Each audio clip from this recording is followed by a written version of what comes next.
આરોગ્ય કર્મચારી મંડળના પ્રમુખ રણજીત મોરીએ આરોગ્ય કર્મચારી મંડળની માંગણીઓ વિશે મીડિયાને માહિતી આપી હતી. રણજીતસિંહ આર મોરી, પ્રમુખ ગુજરાત રાજ્ય આરોગ્ય કર્મચારી મહાસંઘ.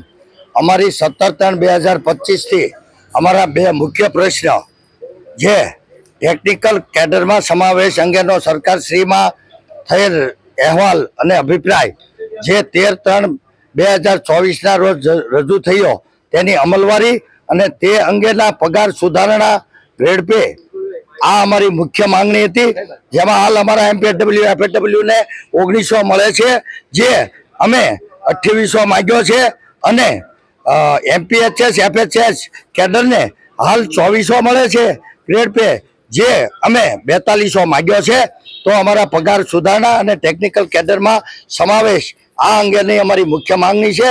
અને બીજી ખાતાકીય પરીક્ષા બાબતમાં સરકારના અને અમારા સમાધાનના અંતે 4/3/2025ની બેઠકના અંતે અમે જે સ્વીકાર્યું છે એ રીતે પરીક્ષા આપવા માટે પણ અમે 2 પેપર તૈયાર છીએ અમારા ખાતાની, અને તાલીમ આપી અને અમે હાલ ફરજ બજાવીએ, અને ફરજ પ્રમોશન બાદ બજાવવાની થતી હોય તે.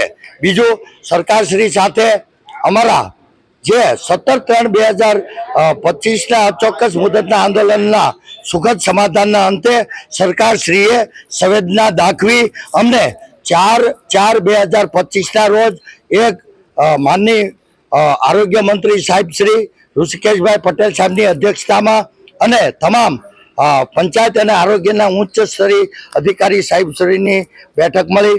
સમાધાનના અંતે અમારા પ્રશ્નો સાંભળ્યા અને સરકારે 100% આ અમારા મુખ્ય બે માંગણીના પ્રશ્નો છે એ પૂર્ણ રીતે સમય મર્યાદામાં એનું સોલ્યુશન અને એના જીઆર ઠરાવ અને તે બાબતે જે કાંઈ સરકારશ્રીને જે મિટિંગો કરવી પડે એ બાબત, અને એ મિટિંગમાં અમારે હાજર રાખવાના, આ તમામ જે મુદ્દાઓ હતા એનું સુખદ સમાધાન થતાં સરકારશ્રીમાં અમે અને અમારા કર્મચારી મહામંડળની ગઈકાલે તારીખ 6/3/2025ની ચિલોડા ખાતે, ગાંધીનગર ખાતે એક અમારી સંયુક્ત કારોબારી મિટિંગ બોલાવવામાં આવી.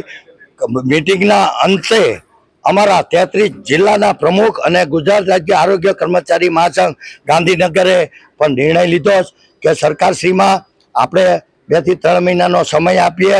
2 થી 3 મહિનાના સમયના અંતે જો આ બાબતે અમારી કોઈ ઠોસ જીઆર ઠરાવ લગત કાર્યવાહી નહીં થાય તો ફરી અમે 3 મહિના પછી અમે અમારો ગુજરાત રાજ્ય આરોગ્ય કર્મચારી મહાસંઘના હોદ્દેદારો અને 33 જિલ્લાના પ્રમુખ મહામંત્રી અને મુખ્ય કન્વીનર આની સંયુક્ત કારોબારી બેઠક લઈ અને આ બાબતે વિચારશું. પણ અમને 100% વિશ્વાસ છે સરકાર ઉપર, અને આગળ પણ અમે ભરોસો અમારા ગત આંદોલન 2/10/22ના રોજ માનની ઋષિકેશભાઈ સમક્ષ સાહેબે જવાબદારી લીધી હતી અને તમામ જવાબદારીઓ પૂરી કરી.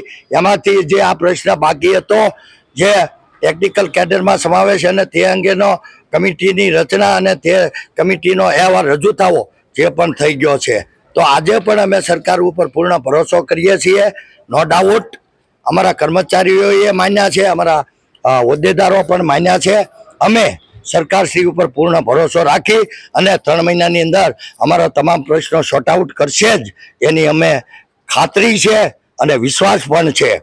અને જે એસવા લગત અને અન્ય જે સજાઓ અમારી 17/3/2025ના ચોક્કસ મુદતની હડતાલમાં, જે સર્વિસ બ્રેક, જે સર્વિસ મોકૂફી, ડિસમિસ, શોકોસ નોટિસો અને જે આરોપનામાઓ આપ્યા છે, જે સીસીસી લગત ને હિન્દી મુક્તિ લગત પણ કર્મચારીઓને છૂટા કરવામાં આવ્યા છે, તે કર્મચારીઓને પણ 1 વર્ષનો પરીક્ષા બાબતનો સમય આપી એમને પણ હાજર કરવા અને બધાની સર્વિસ કન્ટિન્યુઅસ ગણવી, આ તમામ પાસાઓ સરકાર સાથે ચર્ચા થઈ છે.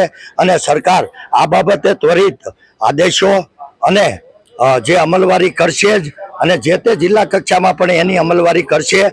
આવી પણ અમારે વાતચીતમાં મિટિંગના બંધારણમાં વાતચીત થઈ છે. હું માનની આરોગ્ય મંત્રી સાહેબ અને માનની મુખ્યમંત્રી સાહેબ અને તમામ અમારા લગત મિનિસ્ટર સાહેબો અને આપ સર્વ મીડિયાનો પણ હું આભાર માનું છું, પોલીસ તંત્રનો પણ આભાર માનું છું, અને સમસ્ત સરકારના પ્રશાસનનો પણ અમે આભાર માનીએ છીએ.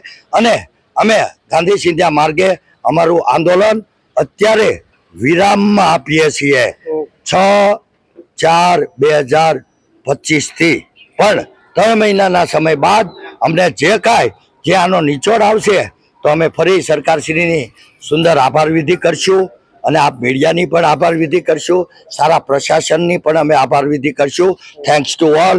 અને આ મીડિયાના માધ્યમથી સરકારશ્રીમાં તેમજ મારા ગુજરાત રાજ્યના 33 જિલ્લાના તમામ કર્મચારીઓ અને જિલ્લા હોદ્દેદારશ્રીઓ અને સર્વ કર્મચારી MPHW, FHW, MPHS, FHS, જિલ્લા અને તાલુકા કક્ષાએ ફરજ બજાવતા તમામ સુપરવાઇઝર ભાઈઓ બહેનો સર્વોને હું આદેશ કરું છું કે આજે ઓફિસ સમય દરમિયાન 7/4/2025 રોજ તમારી પોતપોતાના ફરજના સ્થળે અને પોતપોતાની ફરજમાં હાજર થઈ જાઓ.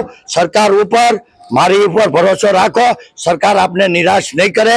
આગલી હડતાલમાં પણ આપણે 1.5 થી 2 મહિનાનો સમય સરકારે માંગ્યો હતો અને એ સમયના અંતે આપણા તમામ જીઆર ઠરાવ થઈ ગયેલા અને એના લાભો આજે પણ લઈએ છીએ.